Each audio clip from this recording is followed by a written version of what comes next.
నమస్తే అన్న అందరికీ నమస్కారం. కువైట్ లోని భారతీయులు ఎవరైతే ఉన్నారో వాళ్లకు శుభవార్తని చెప్పుకోవచ్చు. కువైట్ లో చాలా మంది భారతీయులు అనేక రకాల సమస్యలతో అయితే బాధపడుతూ ఉంటారో అటువంటి భారతీయుల సమస్యలను పరిష్కరించడానికి కొత్త సంవత్సరంలో భారత రాయబార కార్యాలయం ఇండియన్ ఎంబసీ మనం చూసుకుంటే ఓపెన్ హౌస్ కార్యక్రమాన్ని తిరిగి ప్రారంభిస్తూ ఉన్నట్లు ప్రకటించింది.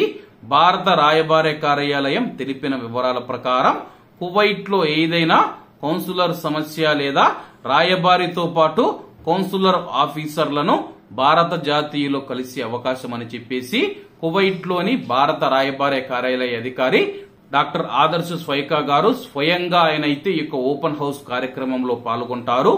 బుధవారం జనవరి 8వ తేదీ 2025 మధ్యాహ్నం 12 గంటలకు కువైట్ లోని రాయబార కార్యాలయంలో ఓపెన్ హౌస్ కార్యక్రమం జరుగుతూ ఉందని చెప్పేసి ఉదయం 11 గంటల నుంచి రిజిస్ట్రేషన్లు ప్రారంభమవుతాయని చెప్పి ఇండియన్ ఎంబసీ తెలిపింది.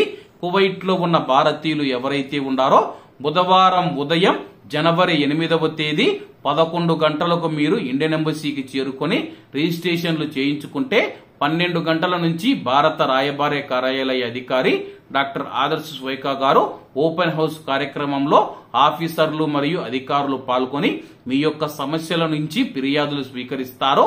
ఫిర్యాదులు తీసుకున్న తర్వాత ఆ యొక్క సమస్యలు సకాలంలో పరిష్కరించే విధంగా చర్యలు తీసుకుంటామని చెప్పి అధికారులు తెలియజేశారు.